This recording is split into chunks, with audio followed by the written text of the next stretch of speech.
Okay, good morning, everyone. I'm Nando Yanika, Chair of the Region of Peel and Chair of our Board of Health. Thank you for being here and for your patience in following the public health measures for entering our regional building. I'm here today with Mayors Brown, Mayor Crombie, and as well as Acting Mayor Joanna Downey from Caledon. As we are seeing in other parts of the world, the reopening of communities must be done carefully and with coordination.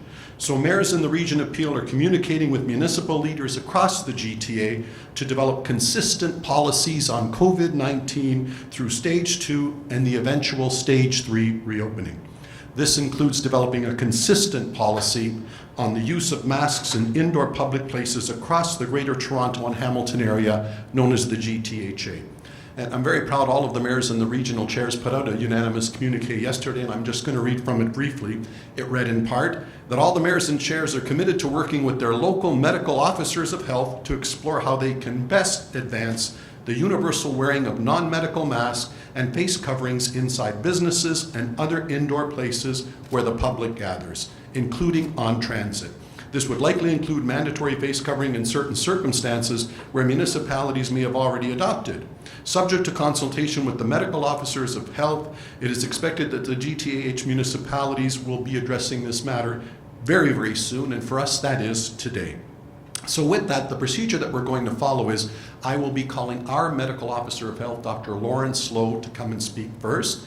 Then I will be asking Mayor Brown to speak second on behalf of Brampton, Mayor Crombie to speak next on behalf of Mississauga, and Joanna Downey, Acting Mayor for Caledon. And then I will come back to the podium and open it up to questions. And just for the sake of social distancing, I'm going to ask all of the speakers just to follow one after the other so I don't come back in between and we stick to the social distancing. So with that, Dr. Lauren Slow, our Medical Officer of Health in the Region of Peel.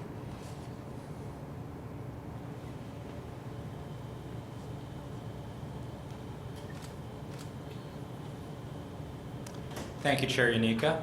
Good morning, mayors, and good morning, Peel residents. As of this morning, Peel Public Health has investigated 6,201 cases of COVID-19 in the Region of Peel. Of these, 5,372 have recovered, 308 residents have sadly lost their lives, and 521 cases remain active, including 159 cases in Mississauga, 344 cases in Brampton, and 16 cases in Caledon, with 2 active cases that have resident information pending. This morning we are talking about masks. Since its emergence in January, the science continues to examine how COVID-19 is transmitted. With an understanding that this disease can be transmitted by individuals without symptoms, and while not quite perfectly definitive, the evidence is increasingly suggestive that non-medical masks may play a role in preventing spread, more so if undertaken with the other core 4 behaviors like maintaining distance, washing one's hands, and getting tested and staying home if you feel sick. For this reason, Peel Public Health has strongly recommended the use of non-medical masks where distancing cannot be maintained, based on a form of source control, which protects others from the wearer in case they are brewing a COVID infection. In essence, it's about taking care of each other. Now we remember that a non-medical mask does not replace the other behaviors of distancing, hand washing, etc. We must do all of those as well. Masks must also be worn properly. This means ideally washing your hands before you and after you put on and take off a mask, ensuring that the mask covers your nose and mouth completely, and not touching or moving the mask until ready to remove it completely. And when you do, please dispose of single-use masks appropriately and clean cloth masks in a washing machine with hot water and detergent once they become damp.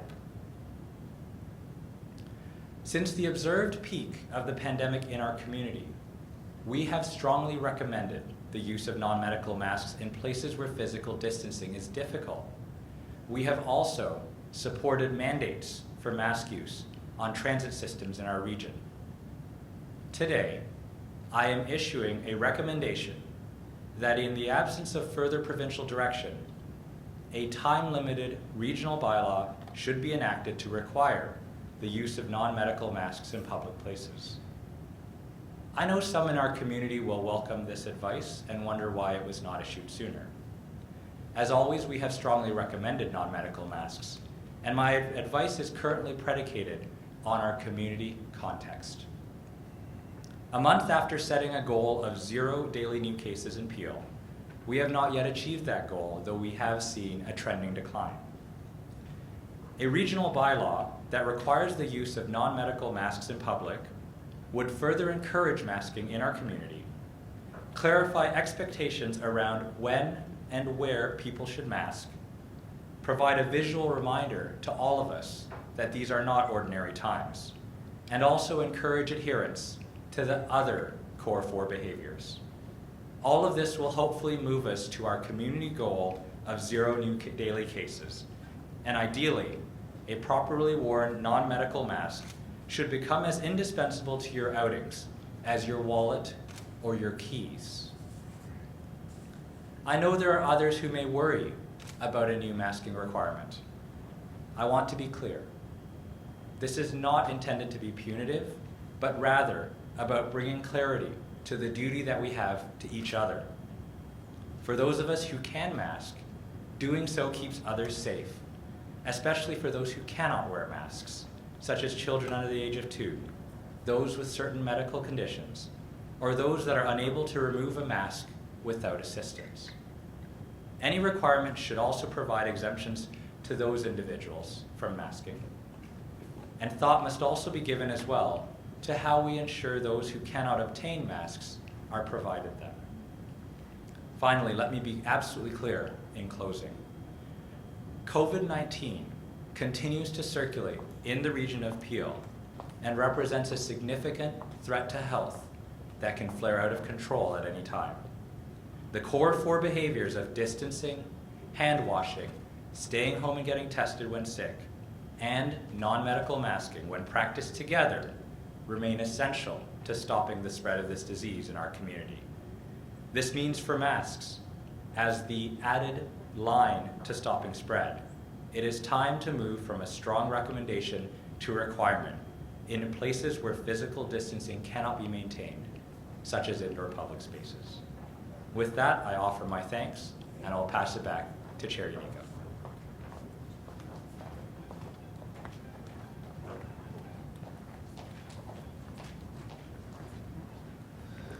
Well, thank you, Dr. Lowe.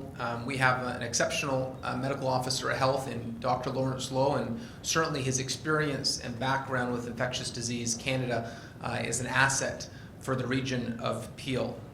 I want to say we take his recommendation very seriously. I've said from the beginning it should not be politicians dictating timelines or medical advice. We should be listening to our senior health officials. We should be listening to our physicians. And that's what we've been doing in Peel Region since day one of this pandemic, when we have been taking Dr. Lowe's advice, and before Dr. Lowe, Dr. Jessica Hopkins. Yesterday, the GTHA mayors made it very clear that if the province wasn't going to make masks mandatory in large urban municipalities, that we were prepared to act. Hearing that the province is not looking at making masks mandatory in large urban municipalities, I feel very strongly that we can't waste any time, that we need to move quickly. Just like Dr. Lowe has made the strong recommendation based on his data, based on medical evidence and research, we can't ignore that. And it's in the news every single day. You look at new studies that have come out in Germany, the IZA study in the city of Jena, in Britain, the Cambridge University study on the use of masks, the U.S. Center for Disease Control recent study on the use of masks. It makes a remarkable difference. It reduces the spread of this virus. And make no mistake about it, it's still circulating in our community. As much as we've made significant progress, we're not at the goal yet. As Dr. Lowe said, we want to see 0 new cases a day, and we continue to see new cases in our community every day. The recommendation of the GTHA mayors was to make sure that we advance the universal wearing of non-medical masks and face coverings inside businesses and other indoor places where there are public gatherings. This is an important elevation of the use of masks. Previously we had announced that it would be mandatory on transit, but this is a significant step in terms of ensuring that in indoor public places we have the mandatory use of masks. And we're at a critical time. We're at a critical time in the fight against COVID-19. We must do everything we can to avoid the flare-up of this virus in our community. Masks are not a replacement for physical distancing, as Dr. Lowe has said. Hand hygiene and other public health measures are critical, maintaining physical distancing. Masks are only part of a comprehensive approach in the fight against COVID-19. The cornerstone must be to find, isolate, test, and care for every case, and to trace and quarantine every contact. And I'm confident this can be done. And frankly, if you look at the challenges they've had with reopening the United States, we don't want to see those challenges here. The use of mandatory masks will actually help us have a safe reopening.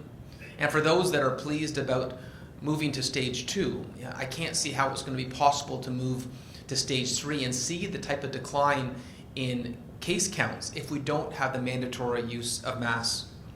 So we're going to move quickly in the city of Brampton in coordination and in collaboration with our municipal partners in the Region of Peel. I have called a special council meeting this Thursday to ratify the medical officer health's strong recommendation on the mandatory use of masks in indoor public settings. My goal is that within a week of this passing, it's appropriate to have a 1-week grace period. Within a week, this would be the new standard in the city of Brampton. And I have to say, one of the reasons that we're here together as Peel municipalities and why we had the conference call yesterday with the GTHA mayors is there has to be some consistency. To have one standard in a restaurant in Etobicoke and a few kilometers away, a different standard at a restaurant in Brampton would only confuse the public. It's why we would have preferred this to be mandated from a senior level of government, but we're now working together. We have a very cohesive group of mayors in the GTHA that wants to put public health first, that wants us to get through this battle with COVID-19 in a manner that protects the public. And I believe today's step is necessary to protect the public. And on that note, I'm going to introduce my colleague, Mayor Bonnie Crombie from Mississauga.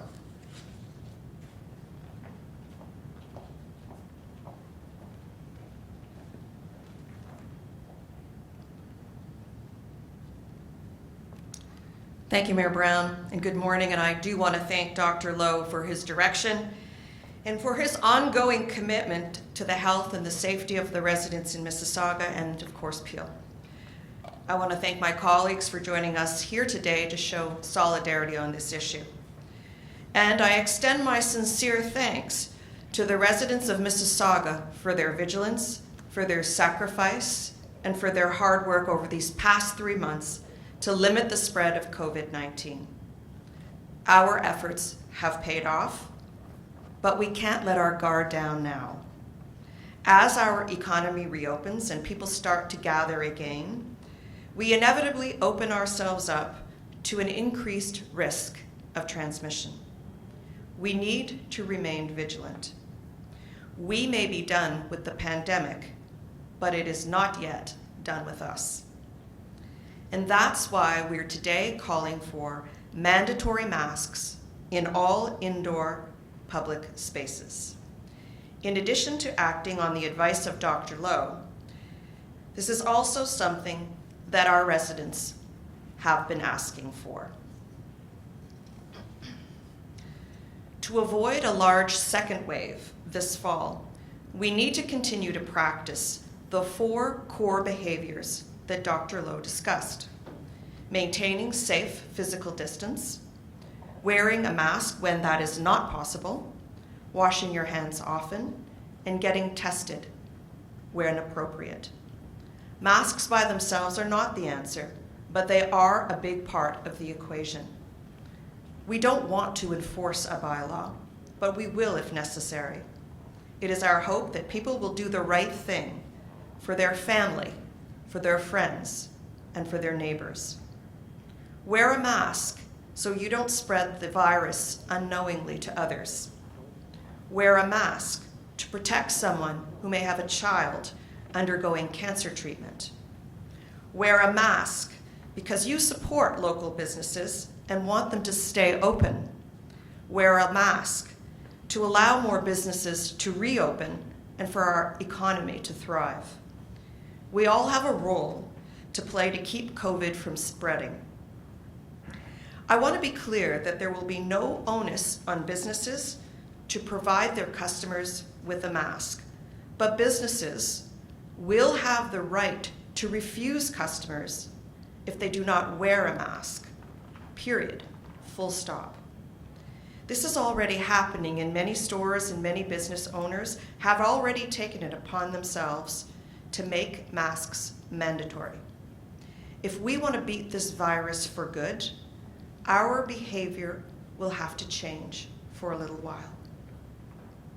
I was very pleased to hear last week from our Prime Minister that Canada is now PPE secure, that we have enough domestic supply of masks, that we can safely make them mandatory and not jeopardize the supply chain. We are ready. I want to thank the many Mississauga residents who are already wearing masks when out in public.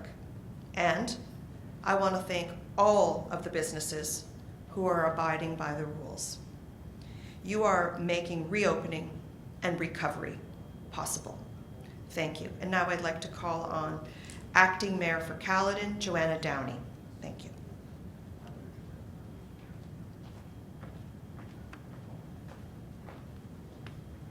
Thank you and good morning. On behalf of Mayor Thompson and the town of Caledon, I'd like to relay a brief message. Wearing a mask in public spaces has been proven effective in slowing the spread of COVID-19. As a region, we are coming together to protect the health and well-being of our residents and our communities. Caledon will continue to advocate for the core 4 principles, as we've heard from Dr. Lowe, and they are simple. Keep apart, stay home. Wear a mask in public spaces, wash your hands often, and get tested when necessary. We will continue to communicate the core 4 principles within our community and support our businesses as they move forward with this initiative. Thank you, and I will turn it back to Chair Yanika.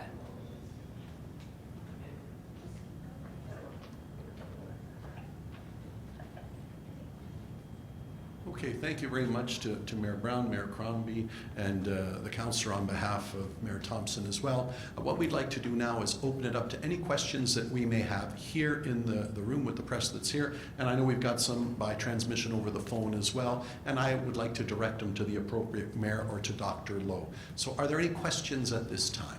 I have one about enforcement. Yes.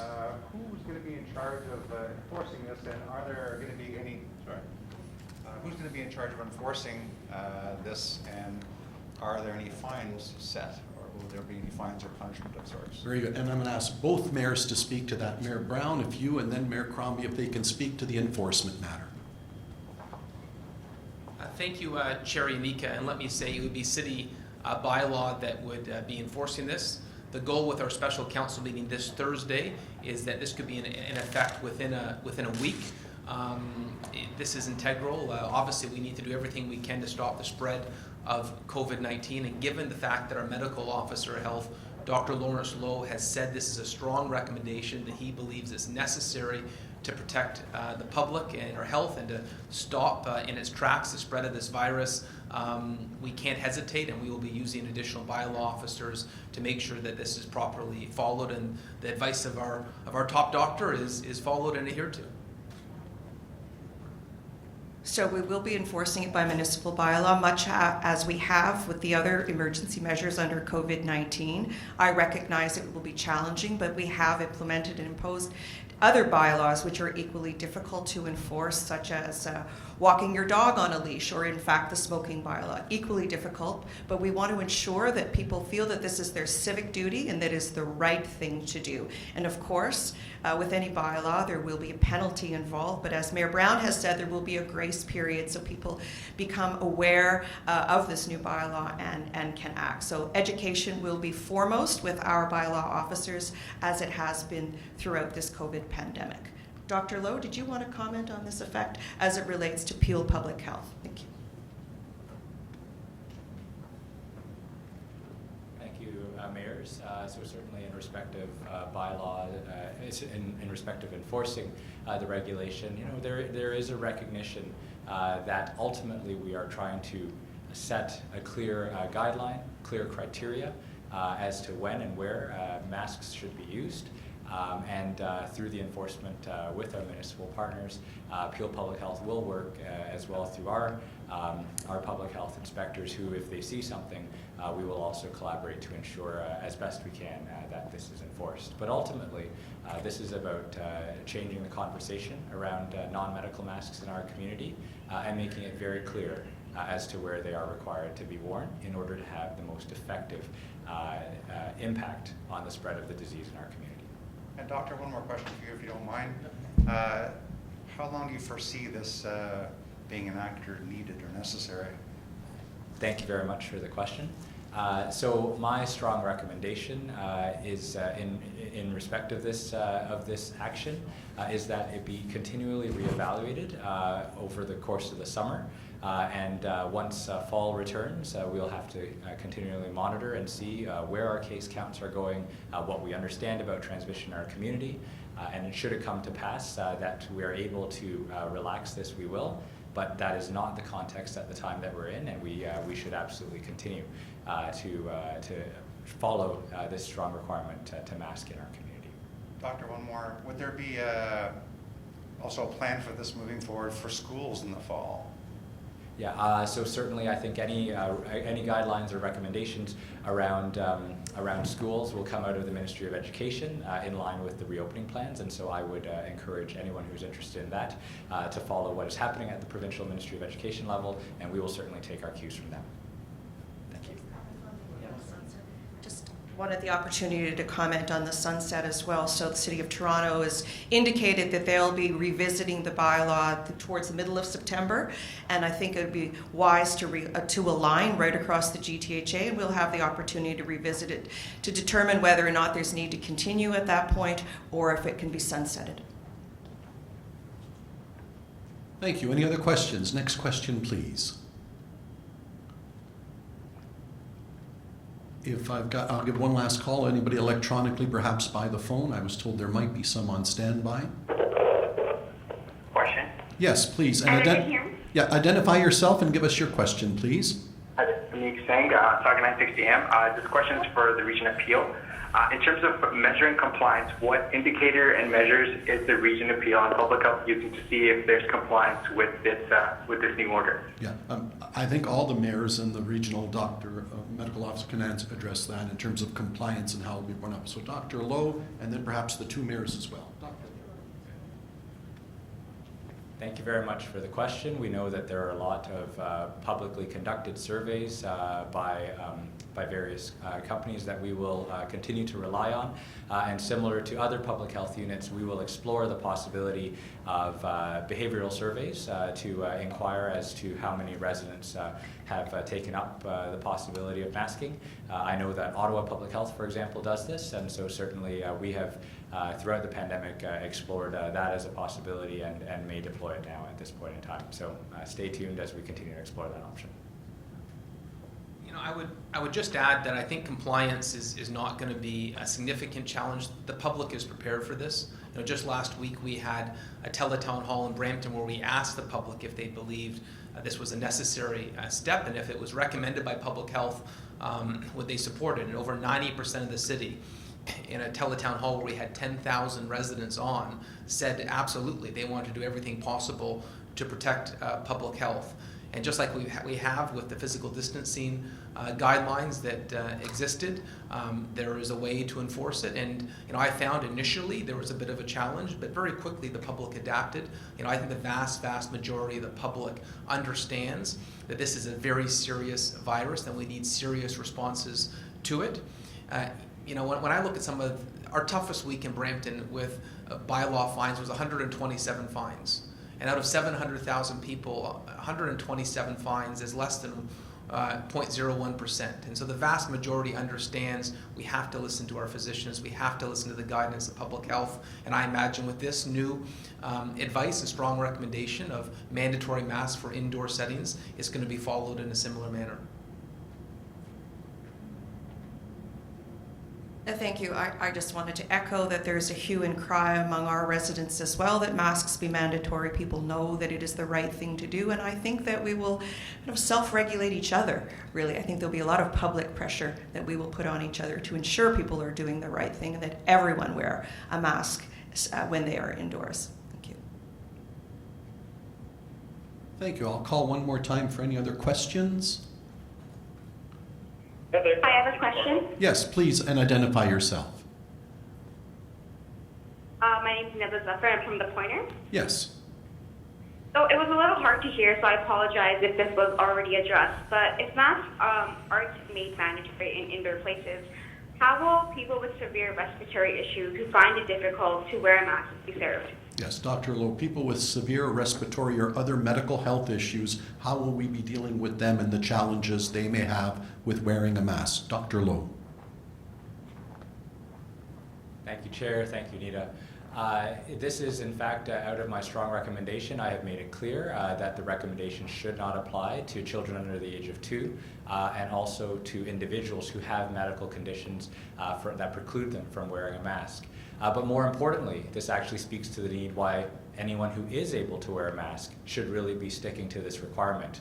Ultimately, wearing a mask is about protecting others from you. It's protecting others from your germs. And so not only are you helping to reduce the spread of COVID-19, but similar to vaccination, you're also protecting individuals who aren't able, for whatever reason, to wear a mask. So certainly that's why this requirement is coming forward today, and why I believe that would hopefully cover off and keep those individuals that you're describing protected and exempted, at least from the bylaw. I think all of us doing the right thing together will help to keep our community safe. Thank you. Thank you. Okay, what I'm going to suggest is, I think I'm going to wrap it up now. I know the mayors and I have another committee meeting to get to. What I do want to do is take this opportunity and close and to thank all of you that are here and working very hard to change your behavior and making the sacrifices that are going to help us get through this pandemic. And on behalf of the mayors and myself, we'd be remiss if we didn't thank once again the frontline workers, the first responders that have given so much to this cause and will continue to do so. And on a personal note, and I want the good people of Mississauga, Brampton, and Caledon to know it, I think it's 100 days now, other than about 4 or 5, that the mayors and I and our team, Dr. Lowe, our CAO, we've convened every day at 5:30 by conference call. I think we missed 2 or 3 high holidays, and that was about it. And I want the good people of Mississauga, Brampton, and Caledon to know it is remarkable the efforts that your mayors and your councils have brought forward on this front.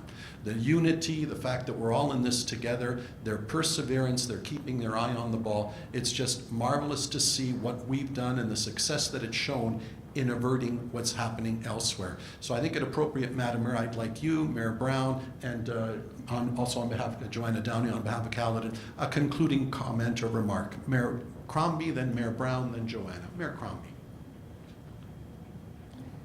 Thank you, Chair Unica. I don't think it's necessary, frankly. I think that we're calling on people to do the right thing. Today, we're here gathered together to ensure that the public knows that wearing masks is the right thing to do, and we are making them mandatory in indoor settings that have public access. So we're calling on our residents, each and every one of us, to bring their masks along with them wherever they go, to their workplaces or in the retail outlets, etc. Because of going forward from today, we will be requiring masks to be worn by all people except those who are exempt due to physical limitations or their age. Thank you. As I said in my opening remarks about this new policy, it can't be politicians deciding on timetables for reopening or for medical advice. This comes from our top doctor we have great confidence in. He's worked with Infectious Disease Canada. He's been a leading health voice in the GTA. And when he makes a strong recommendation, we have to listen. This is about a data-driven approach. This is about looking at the science, looking at the medical advice. And the research is now abundantly clear. You look at the recent studies in Germany, in Denmark, in the UK, in the US, and it all shows that the wearing of masks makes a huge difference in combating this virus. And frankly, we'd be letting our residents down if we ignored the medical advice, if we ignored the abundance of research that suggests this will help prevent the spread. And I think of all the vulnerable people in our community. Frankly, we've already had too many fatalities in Canada. Think of your parents, your grandparents. Think of those who have respiratory conditions. We can't afford to lose more of our residents, and I believe this is a step that's going to help us get through this. And frankly, as Mayor Crombie said previously, it could diminish the extent of the second wave. It could help us get to a reopening sooner if we see counts go down. Dr. Lowe said he's hoping for 0 new cases a day. Well, measures like this are going to help us get to that safer ground and a safer environment in Peel Region. So on behalf of the residents of Brampton, I want to thank Dr. Lowe for his exceptional work, and of course Dr. Naveed Mohammed and the team at Osler Health. They're not here today, but I'm grateful that they're pretty consistently the #1 testing hospital system in the province, and we know that testing is so critical in our battle with COVID-19. So whether it's physical distancing, masks, hand hygiene, it's all going to make a difference. These are all integral tools in our battle against COVID-19, and today is an important step to making sure we've pushed this virus back.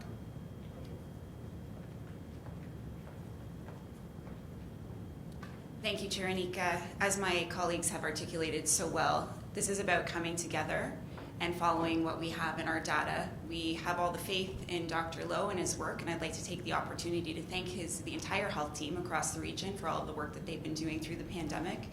But it's about science and it's about data, and what we know is proven. And it is proven that wearing a mask will slow the spread of COVID-19. As a community, we can come together and we can do this. Thank you very much. Thank you to all, and that concludes today's presentation. Thank you very much for having been in attendance.